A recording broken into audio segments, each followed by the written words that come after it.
This is the Advanced Brain Podcast with third-generation neurotechnology pioneer, entrepreneur, best-selling author, music producer, keynote and TEDx speaker, Alex Doman. Improve your mental wellness as Alex sits down with the leading thought leaders of our time about how to optimize your brain, body, and life with the latest and most powerful tools to help you reach your unlimited potential. This episode was previously recorded and released as part of the Sound Brain Fitness series and is being re-released here in the Advanced Brain Podcast. Now, listen in and discover how to become the best version of yourself with Alex Doman. Welcome back. I'm your host, Alex Doman from Advanced Brain Technologies. You can learn more about our vision to advance people's brains for a better life at advancedbrain.com. I am so excited about tonight's discussion with my guest, who's the author of the book of Doing and Being, Rediscovering Creativity in Life, Love, and Work.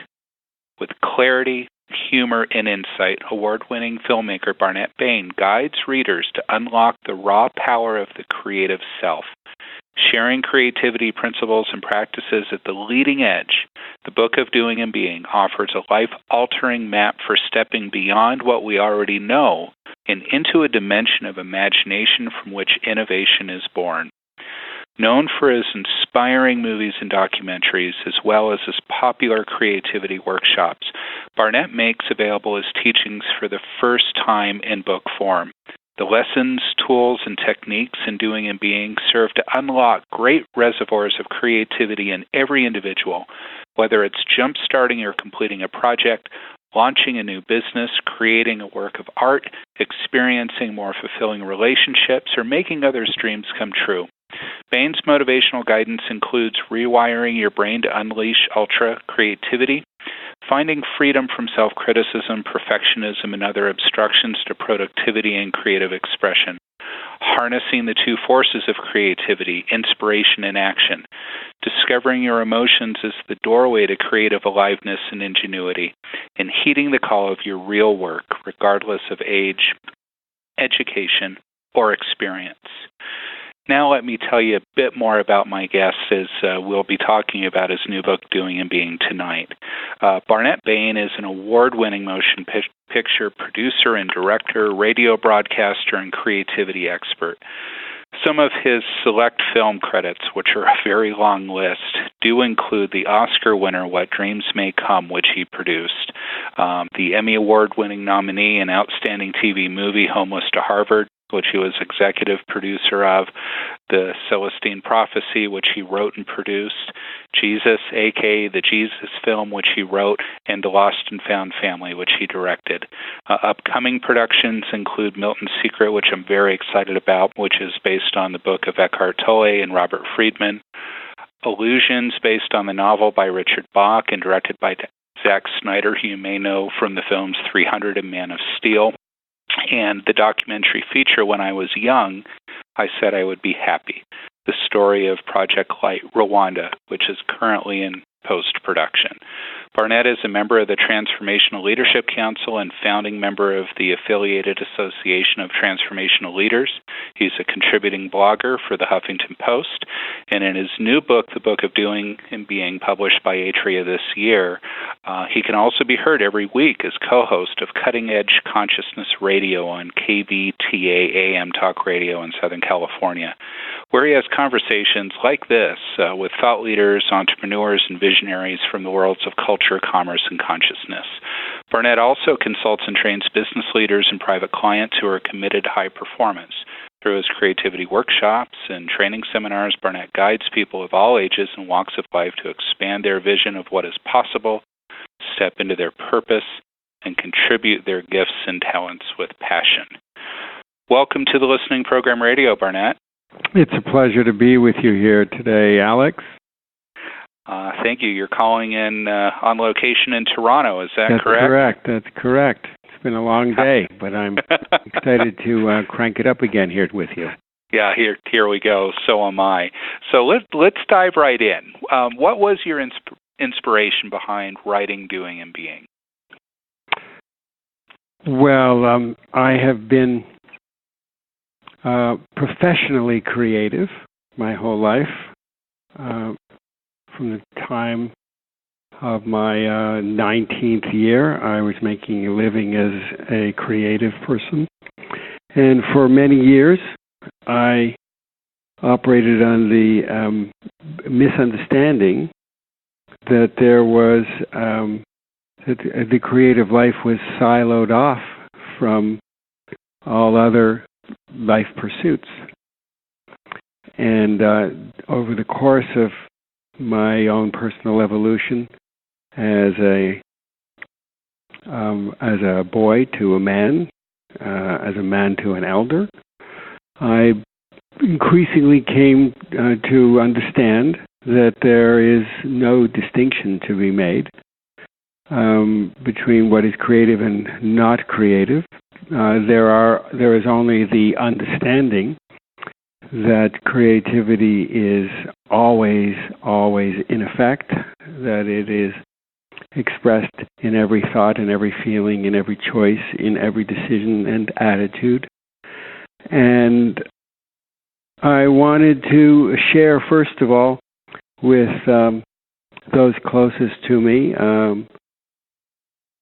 I wanted to share my understandings of that, which over the years had become considerable. And also, I wanted to more deeply embedded in my own knowing.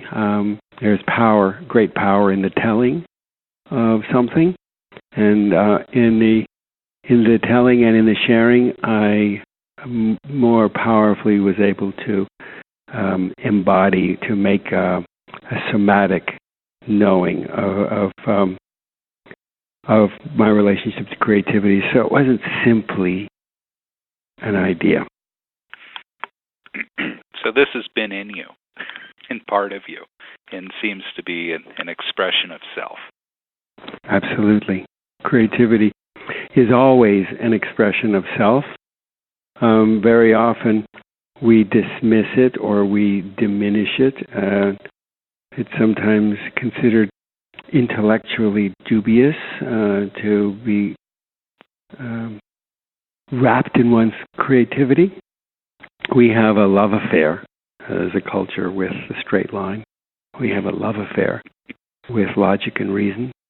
Logic and reason, as powerful as those tools are, they eventually diminish our greater potentials because they regulate and they set up boundaries and conditions. They set up false horizon lines, and we begin to paint and color inside the lines.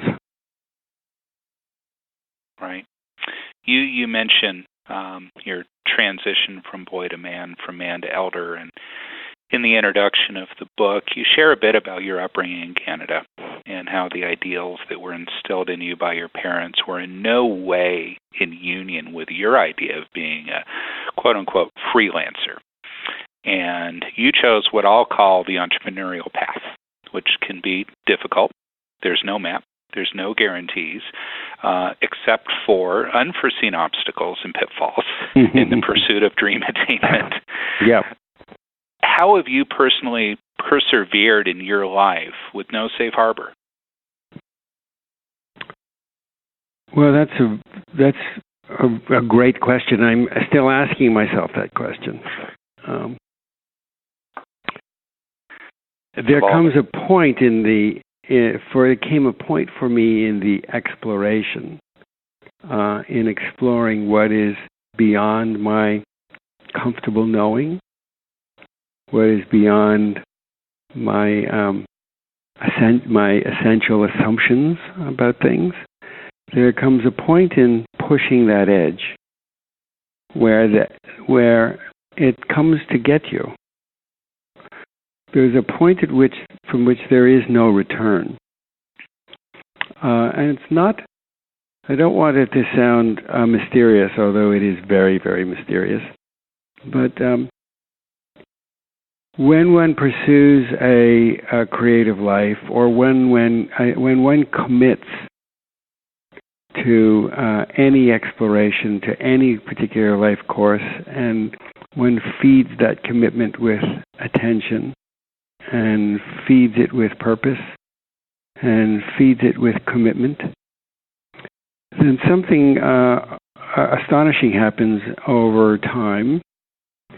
Every aspect, every color of our lives begins to shift, and it begins to bend in support of that central focus. And so, in due course, my life as someone who is venturing beyond my understandings of the way they were presented to me as a boy, the facts of life as they were presented to me as a boy, the valuing of safety and the value of security and of absolute ideas and fixed ideas about things. To begin to question those and to explore those and to venture bit by bit beyond what was familiar.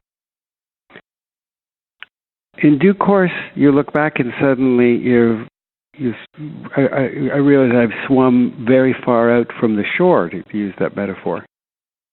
I've left the shore and I'm quite far out to sea. And there is a point at which there's no return. Yeah. There is a point at which you're so far out. There's a point at which I'll be specific. And let me be specific. I'm speaking too generally. In every area of my life, I began to push boundaries. But I'll choose one. I was raised to believe that the security of a paycheck and savings account and insurances and retirement funds and all of these sorts of things, that this was of paramount importance, and I believed it. And to this day, there are parts of me that believe that. But the life that I chose along the way, a life that did not hold a guaranteed paycheck, and it didn't hold a structure that allowed me to have a retirement fund that was intact and one that I wouldn't have to invade periodically and that sort of thing. That kind of life, over a period of time, over years, suddenly my life became both very, very large, very big, a handcrafted life, not one that looks familiar, and very, very big by any reckoning. Lots of fun and very adventurous, and the irony is, as large as the life is, and my life is, the security that I was trained to long for and to rely on and to depend upon, that security became equally, as it became as large as the life came, that is how insecure those old ideas became. And so it's a paradox. I realized that part of me was trained to want to control life and to control the future, and to it was taught to me as a strategy for sound living and sound provision for the future. I'm not questioning that. I'm simply saying that because I ventured in a different direction, I found myself living an extraordinary life, and one that had no room for that kind of safety. They don't go together. These are mutually exclusive life experiences. One can't live a bold, adventurous exploration and at the same time drag along a sense of safety and a sense of security and plan Bs. I was raised to make decisions always with a plan B. And a creative life, one that ventures beyond what is familiar and what is known, holds plan Bs lightly. I'm not saying that I don't have them and that I don't want them and that I don't despair at times at not having one, but one learns to hold them lightly. And so I found myself at a certain point looking back and being far, far out to sea, far, far away from the shore, and eventually I couldn't see the shore. And so life becomes both very, very exciting and very, very unpredictable. Now, in the book, you say that the present is not the result of the past, and I agree. Yet many people remain locked in their past experience. They resist interchange in a state of inertia. The past ostensibly is tethering them, right, with a force that feels greater than themselves. Yeah. How does one find the inner strength to break loose and move into a creative life? Well, first of all, I believe I know what you're speaking about, and I'm going to do my best to explore it with you. But I want to say that a life spent inside the boundaries is also a creative life. It is a highly creative act to cede one's volition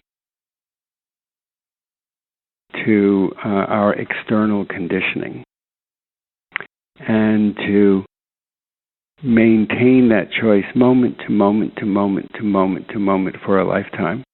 The amount of energy that requires.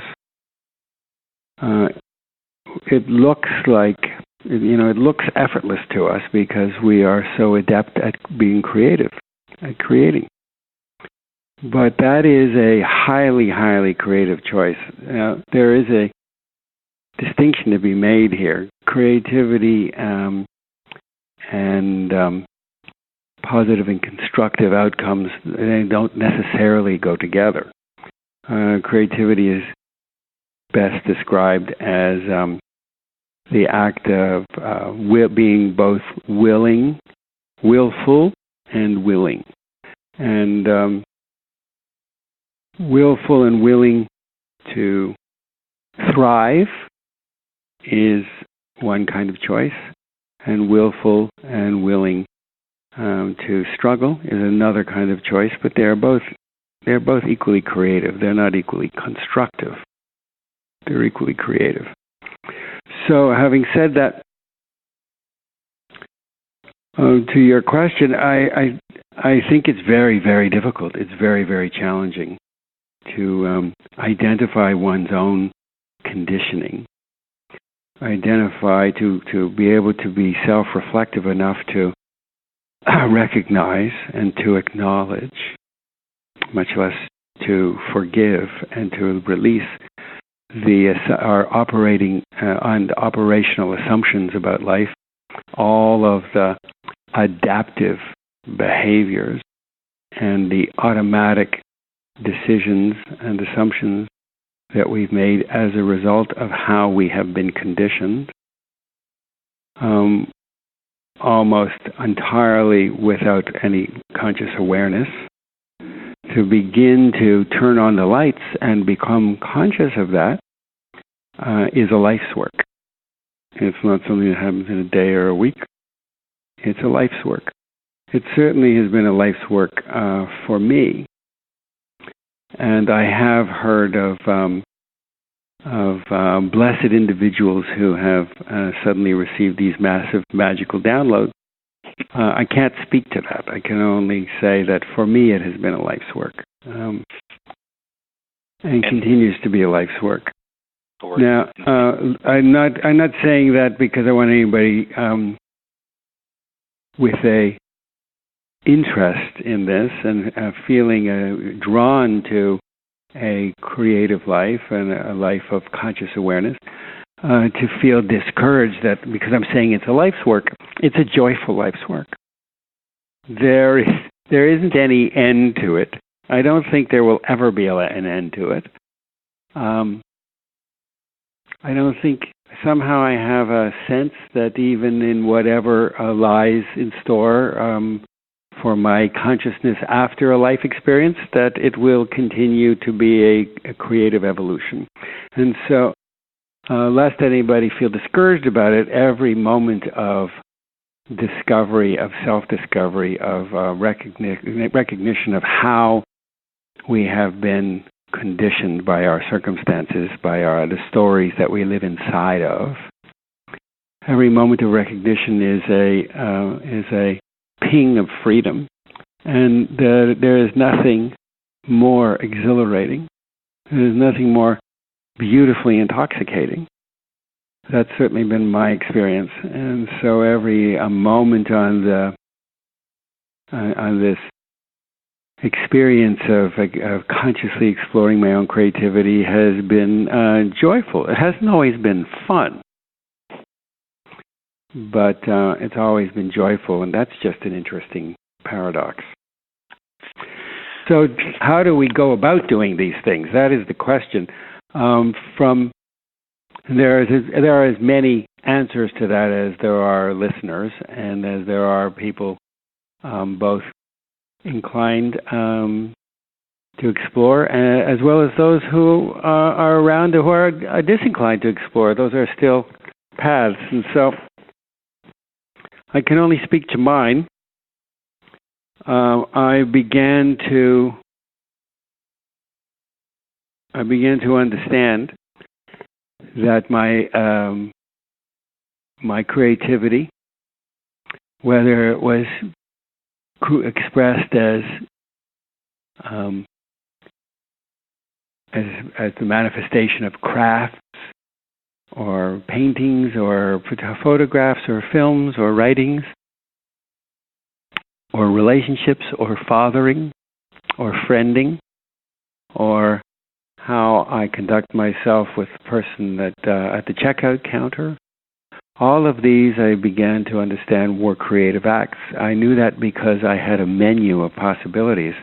I could behave this way, I could behave that way. I could come to life and meet it with enthusiasm. I could meet it with pessimism. I began to understand that I had a measure of choice involved. And then I began to understand why. I began to wonder why, if I had a measure of choice involved, did I have this sort of predilection towards certain kinds of default behaviors? Why was it that there were certain areas in my life, certain circumstances that could trigger me, that could make me feel reactive, or could make me feel angry? Why were there certain things that could push my buttons? How was it that certain behaviors, this conduct of others, how was it that these things could push my buttons? They didn't push everybody else's buttons, and then I could see other people having their buttons pushed by things that didn't push my buttons. And so I was curious. I wanted to know why. And I came to discover that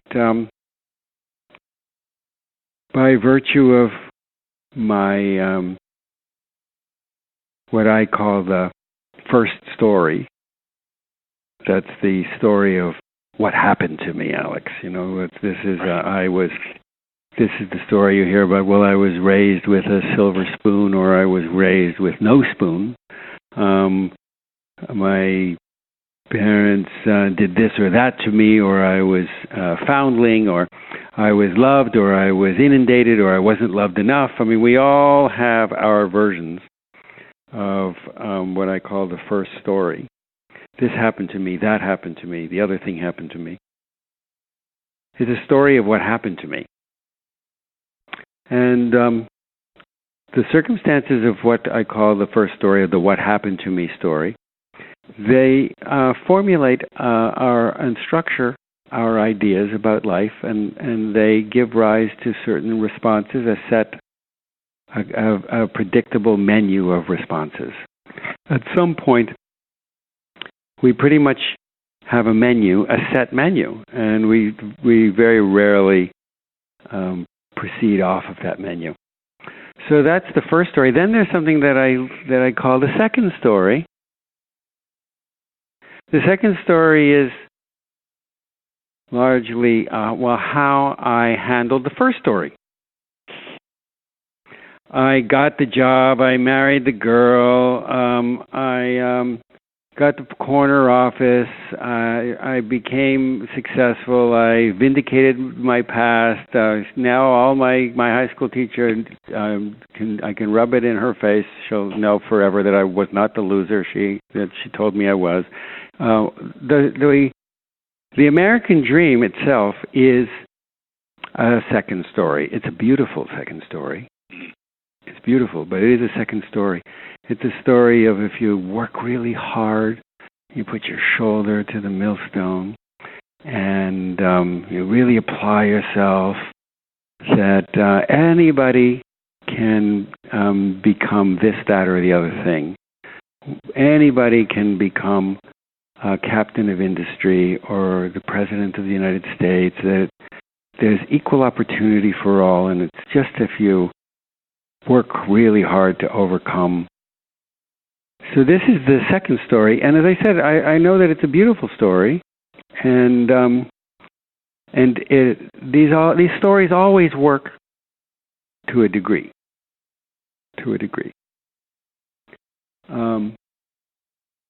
I look at them like bubbles, like soap bubbles.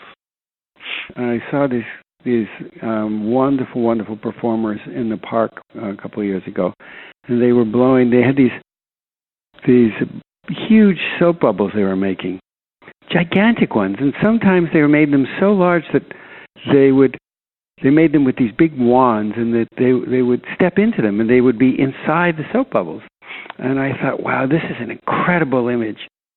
This really such a powerful metaphor of how stories work.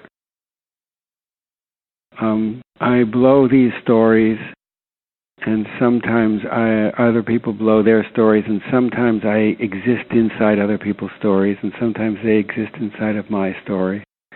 And I don't really have too much awareness of whether the story, the bubble that I live in, is mine or somebody else's. I just take it all as being, quote unquote, real. I take them as I was schooled to learn as a very young boy by my dad. Facts are facts. These are the facts. Don't be a dreamer. This is the facts of life. So, first story and the second story. Then there's something called the third story, and the third story is a story that is a handcrafted story. Well, when I begin to understand, my first story is a condition.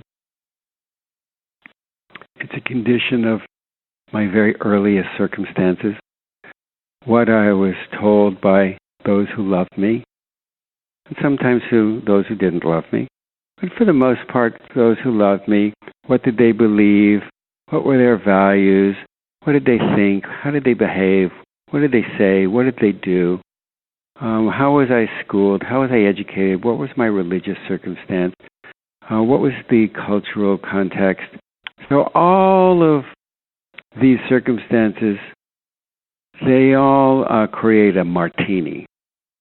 They all shake up to a martini, and they all become this martini, this soup in which I exist. And to one degree or another, I either abide by them strictly, or I rebel against them dramatically, or I find balance in between. And some part I take, and some part I don't take. But if I get far enough back from it, it looks highly complex, and it is, but if I get far enough back from it, it is I have a relationship with a bubble. I'm inside a bubble. And the bubble is not of my own creation. We call it free will, but I have free will to make choices inside the bubble. And this is so insidious because I want to share with our listeners just how insidious this is. By insidious, I'm not suggesting, insidious has a negative connotation, and I'm not using it in that way. I am just using it in the most real way, which has to do with how stealth this operation is, and how totally pervasive.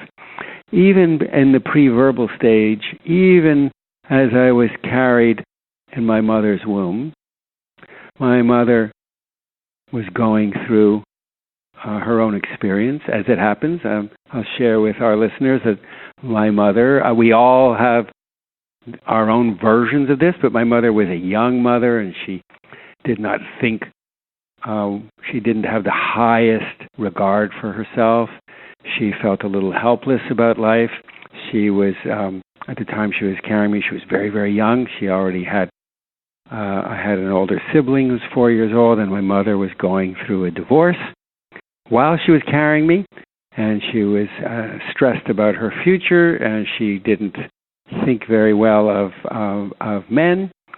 She had all kinds of adrenaline going, and she had shame about being a young mother of a young daughter and a son on the way.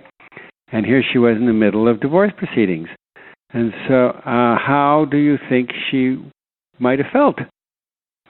What do you think she was going on with her emotionally and mentally and physically during the time that she carried me? What were the thoughts? What was the chemical soup that was coursing through her bloodstream? Was she all chilled out, or was she jacked up on adrenaline? So all of those chemicals of emotion were one with me. I, again, was in that martini. It's her bloodstream and my bloodstream were one. And so even pre-verbally, I begin to take on, this is even before you have a life's work to do with brain research, and so you're intimate with this. So here we're talking about even before the executive function, the prefrontal lobe, even before that is fully on board, my limbic brain, the emotional brain, the visceral attunement, is inundated with stress. And it is blueprinting my very system. And so I am, even before, I'm not even out of the womb, and the bubbling of my creative potential has already begun. So this is not shared with our listeners as a lament, because it is my firm belief that the human condition, the human opportunity, is to create ourselves anew, and we come in unformed, full of potential, full of creative potential, and the clay that we have to work with is that clay of potential is the stuff of our otherness. It's the stuff of the bubbles of everyone else's bubbling. And what it is to be a creator is to suddenly have the lights go on and to understand that, and to activate, to potentiate the creative power that allows us to rise up out of that, what I call the inheritance of others. It's an identity that is not handmade, to rise up out of that and begin to choose a handmade life. To begin I love that term. I love that term, a handmade life, and I want to go back a little bit to touch on one of your films. And you produced What Dreams May Come. It was Oscar-winning, starred the beautiful Robin Williams, Cuba Gooding Jr., profound storyline, amazing visual aesthetic that at the time in 1998 I thought was absolutely groundbreaking. To me, this is one of the most creative films that I've experienced, and as you've weaved the story of the first, second, and third story, I'm walking through the storyline of the plot of this amazing film. For those that haven't seen this work, can you briefly describe the plot? But more importantly, how did you tap into your creative self to shepherd this from script to screen, which is the charge of the producer? This is a massive project. Well, that's a great question. So sometimes, these forces are so mysterious. They're so mysterious and so multidimensional. We are such, the poet said, Whitman, I think, I contain multitudes. Well, I think it was Whitman, Leaves of Grass, I contain multitudes. And I am convinced, at least in this moment, at least today, and that might change in 10 minutes or tomorrow, but at least in this moment, I am convinced that the multitudes that Whitman refers to are calibrations of intelligence. Intelligence that is emotional, that is mental, that is musical, that is mathematical, that is physical. Intelligence that is cognitive, intelligence that is visceral. That I'm convinced that the poet understood that there is only aliveness, there is only consciousness, there is only creative intelligence, and the expressions of it are infinite. And we have access to a very limited bandwidth of it. We are adding capacity all the time, and that again is the purpose of a creative life, is to add capacity, is to blow our own bubble. And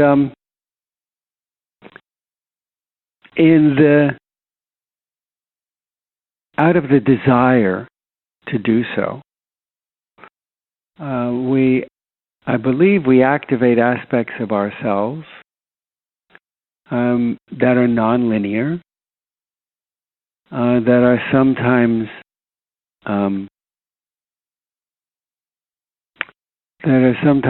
mysterious and seem inaccessible to us.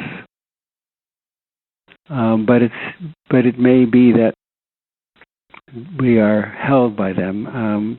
To go back to my bubble metaphor, it may be that I am held in the love of a bubble of my own blowing, and that it is so beautiful, magnanimous, and so large that from my limited awareness, I don't believe that I even have a relationship with it. And yet it continues, and yet it constantly feeds me. It feeds me. It feeds me. It feeds me. So I think that this is partially true. And when it comes to the many of the most dramatic and the most profound moments of my life, creatively, that includes the meeting of my wife. The decisions the most profound decisions that I made around marriage and family and friendships, and some of these just seem to be magical. I think that I know that these are made in alliance with aspects of myself that are largely beyond my conscious awareness. And so the decision to lead a creative life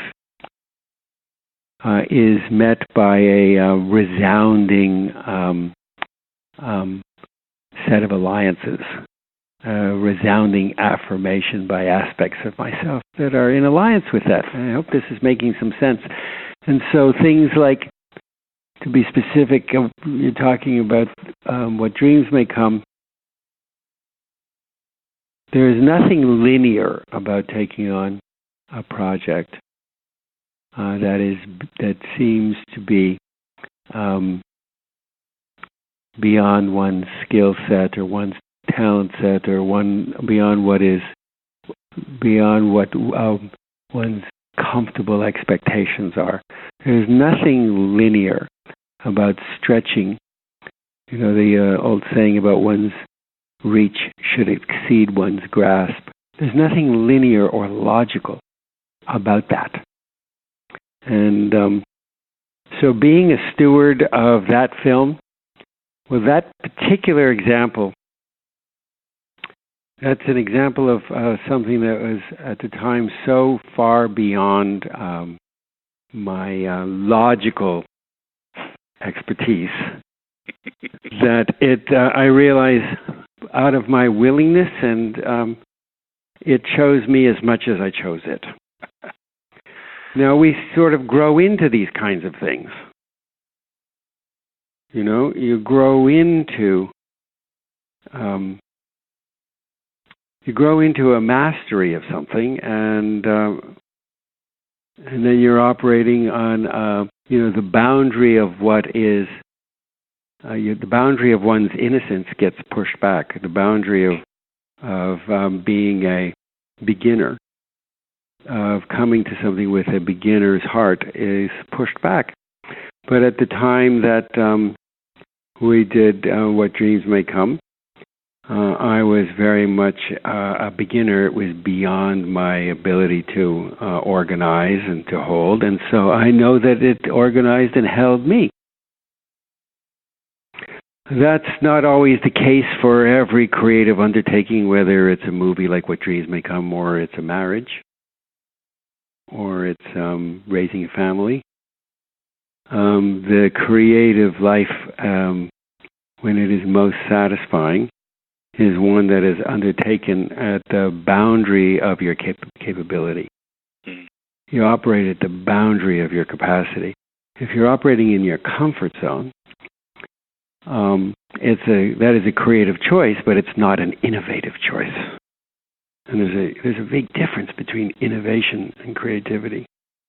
Creativity can be pushing around the furniture in the house, and innovation is an entirely different order. It's creating a new house. You know, creativity is there's a great example. For so many years when I was growing up, there was just the post office. And then all of a sudden there was this genius, Fred Smith, who invented Federal Express. And suddenly we had a better way. We had version 2.0 of the post office. It was efficient, it worked better, cost a little bit, cost a lot actually, but it worked better. So suddenly we had a different iteration of the post office. It was more efficient. But that's highly, highly creative. But innovation is something altogether different. Innovation is a disruptive progression. So along comes email. And that's not the post office 2.0. That's an entirely different, disruptive piece of business. So, to your point about how these things happen, how does one steward a project?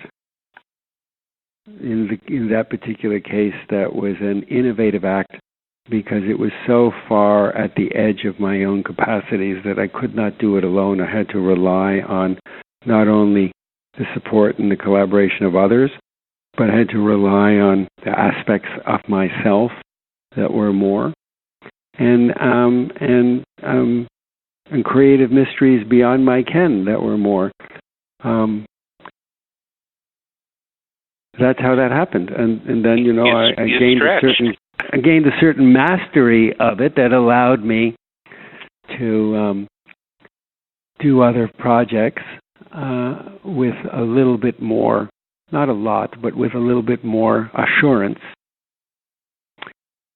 And then a creative life is, well, it's wonderful to do that with a little more assurance, but then you expand out once again to your edge, because the real joy is to always be operating on the shoulders of one's mastery and leaning fully into the uncertainty. Barnet, in doing and being, you use the term real work. Yeah. What is that? And how do we find it? What's real work? Well, real work, to me, real work is, we're speaking about real work. Right. I believe that the real work is of a creative life is the understanding of who we really are, what our real potentials are, and what my relationship is to everybody else and to everything else. What is the relationship of, what is my relationship to all things? Seems to me that life is quite enchanted, and by that I mean it all seems to be connected. It's clear that nothing happens in isolation, although we have this marvelous thinking mind that likes to slice and dice everything into its constituent parts, and we have built a great society with that capability. I think there is potential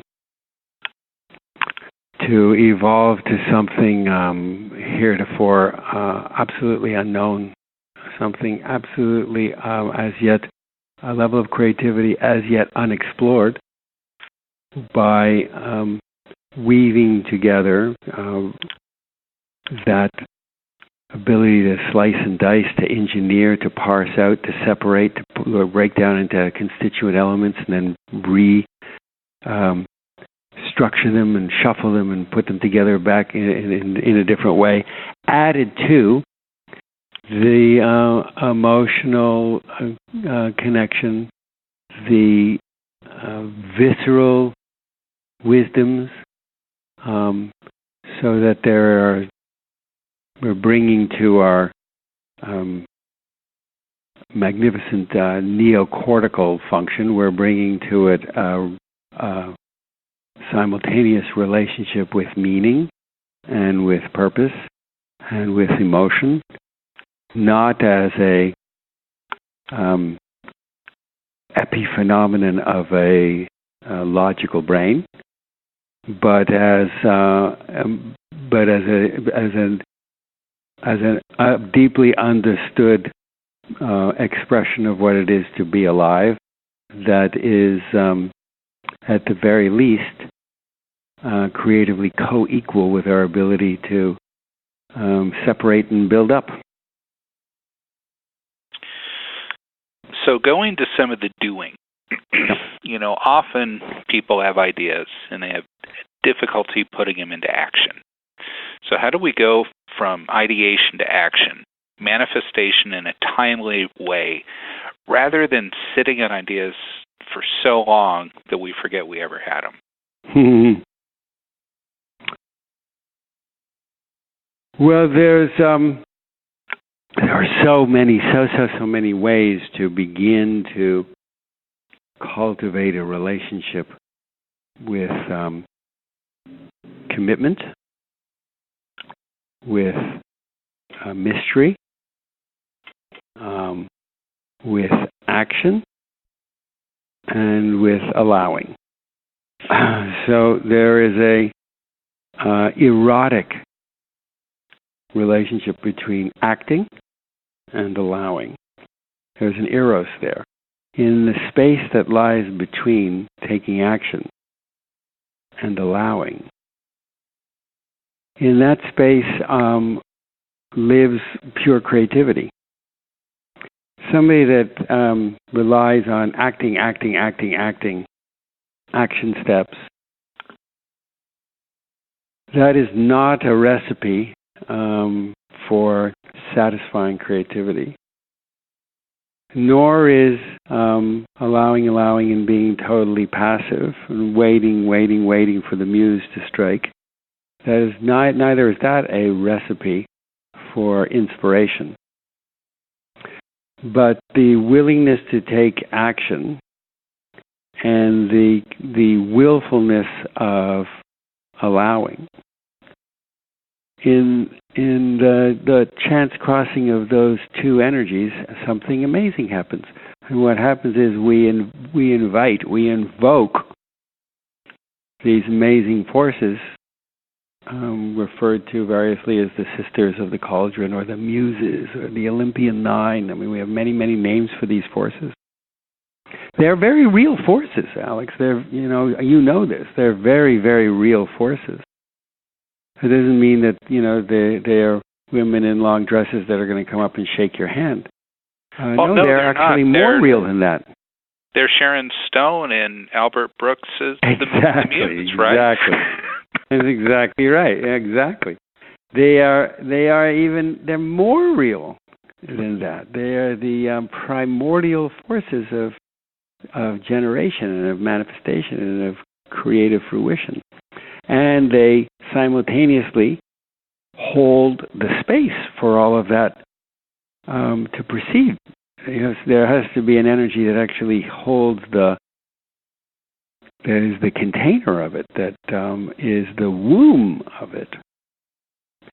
So there are many, many practices to begin to become intimate with these forces. Many practices. And you describe these in the book. I do. I think I have 45 or 50 of them in the book. Yeah, as the unseen allies. And I think you create some really lovely tools for how you work with them. And I have lots of exploration to do. Oh, you'll enjoy it. Just there alone.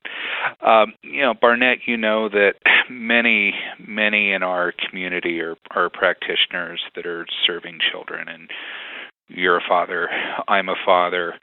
How do we help our children to develop their highest creative selves as parents and as caregivers? This is such a good one. It would be really easy if we could say to our children, here, take my advice because I'm not using it. Do this, do that, and so you can become incredibly creative. But our children, to go back to, we were speaking earlier about the structured imaginations, these structured imaginations we have, the first stories that we live in. As children, our ideas, our thinking, our feeling, our thoughts, our response to life, and how we respond to life are modeled to us by our parents. They're modeled to us to lesser degrees by other caregivers. And by the time we hit a certain age, very young, the bubble is fully blown. There are changes in it, but it's like holding a quarter in your hand, and you're changing. Yeah, you can change it. You can make it heads or tails, or you can turn it into 5 nickels or 25 pennies. But there's a menu. There's a set menu of possibilities that by which we are able to relate to that quarter as currency. There's a set menu of these. It's not ultimate. We don't relate to it as energy, or we relate to it in a set menu of ideas. And so likewise, as small people, our worldview is largely set by our parents. And so if we want to instill in our children both the love of creativity and a comfort with it, if we want to pass on to them the keys to their birthright, we can only do that by developing that creative relationship ourselves. You don't ever have to say anything to your child. If you become a creative individual, that doesn't mean you have to write a poem or a symphony or open a circus. If you become creative as a creator of life, as a creator of joy, as a creator of possibility, as somebody who is able to move beyond their fixed ideas about how life works, somebody who goes home all the time by driving this way but decides I'm going to drive a different way, somebody who makes a habit of looking at things originally, somebody who holds forth about their thoughts and feelings vis-a-vis a subject, the news, politics, in different ways. Maybe we think about what's going on in the world from the point of view of a 6-year-old girl, or from the point of view of Mother Teresa, or from the point of view of an astronaut, or a scientist, or a painter, or a ballet dancer. When I'm not saying become these things, I'm saying if you, as a practice, as a fun exercise, if you can imagine relating to a situation or another person through the eyes of an entirely different way of seeing the world, we begin to open ourselves and we begin to model for our children an active, alive, creative rapport with the world. So the more that one pursues creative options for oneself, the more powerfully you are communicating the value of that in a way that is non-tutorial. Anybody that tries to pass knowledge through the tutorial model will fail. How well did it work for us at school? The only thing we really come out of school with is an attitude. Do our work. Feel comfortable painting outside the lines. Yeah, Lead by example. And show your children an ease and a willingness to paint outside the lines. Beautiful. And they will paint outside the line. You know, I'm sure everyone listening is going to be reading, doing, and being. I hope so, because I wrote it.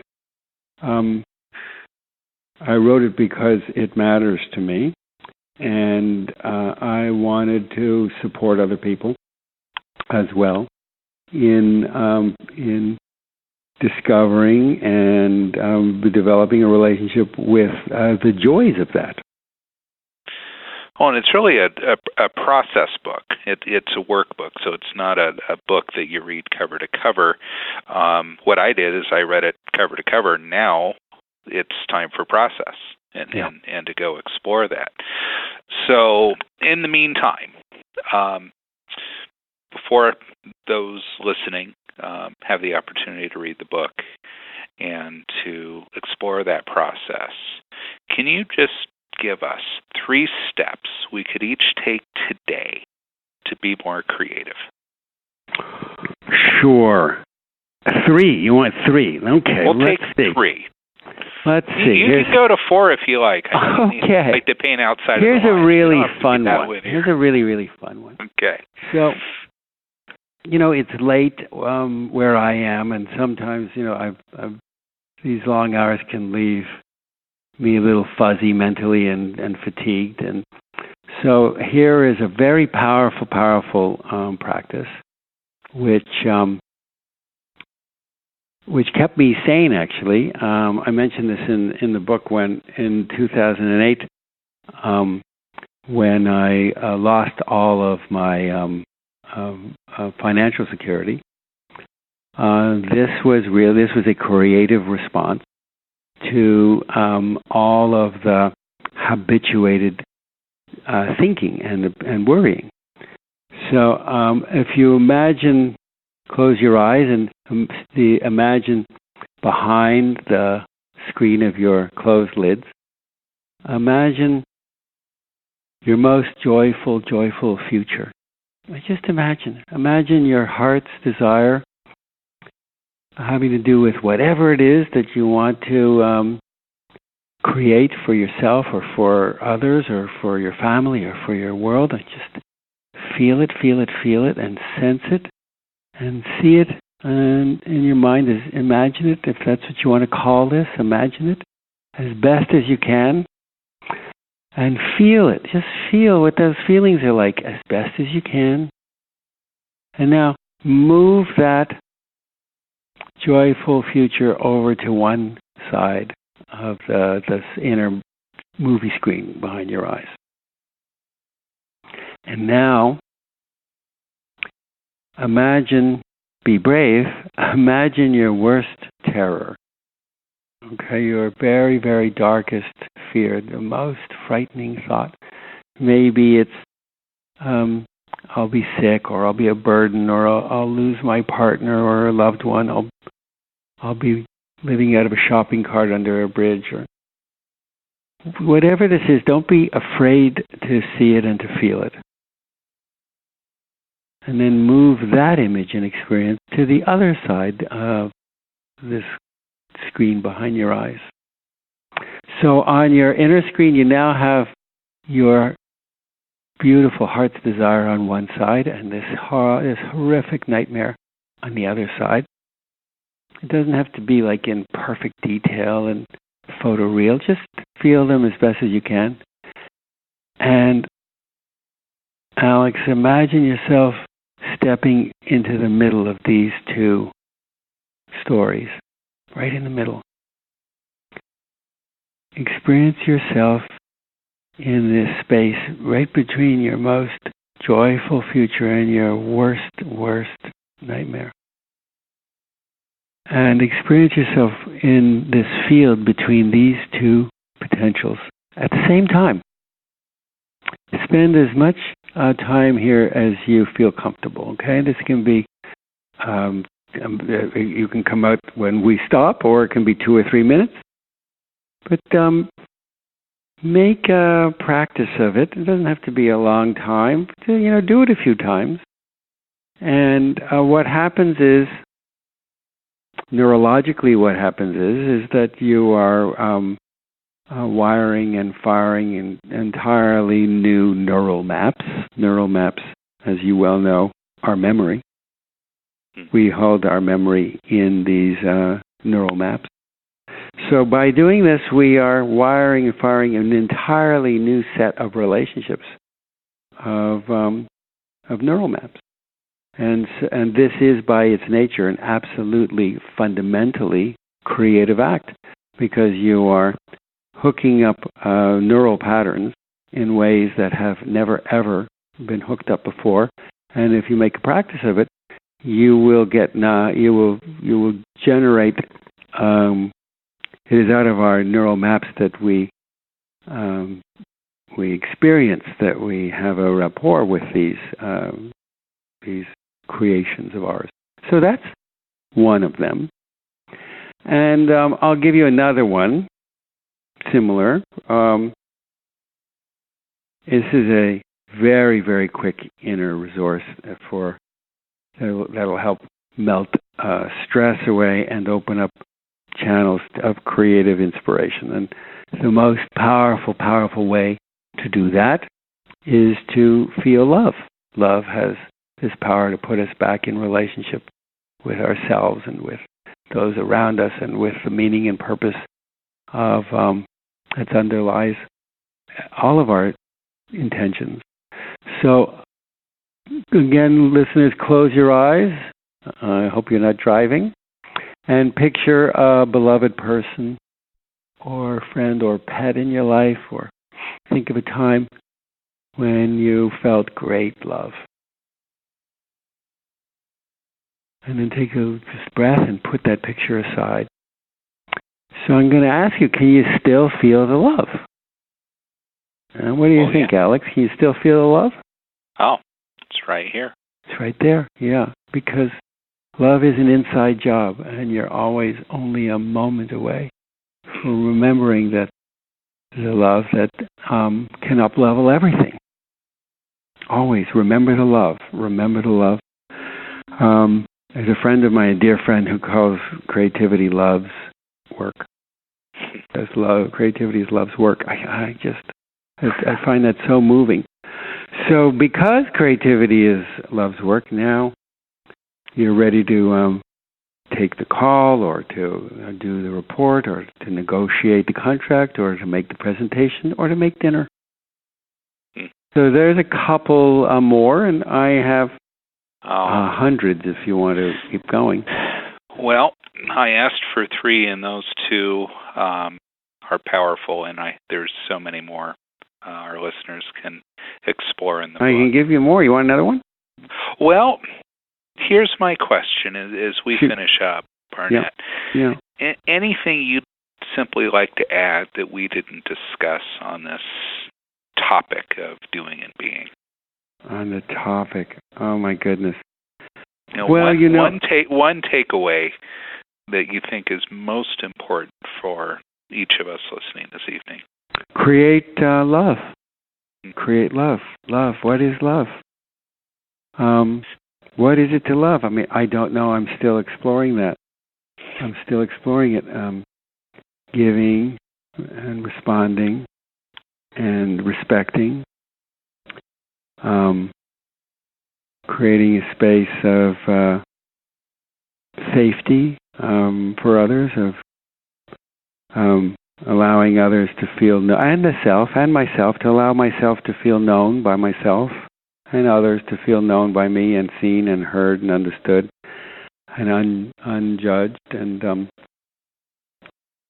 sometimes I wonder who I might have been had I grown up in that first story.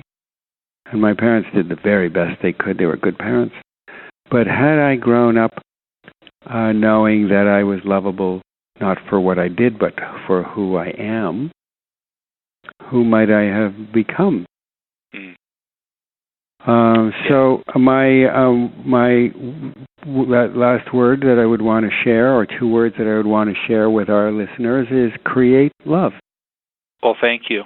And Barnet, it's late in Toronto. You've been on set all day. So this is going to conclude tonight's program. Thank to you. learn more about Barnet and really his prolific career, which is evolving, and he's still writing his story, visit barnetbain.com, BarnetBain.com. And be sure to go get his book on Amazon. I promise you it's an amazing tool.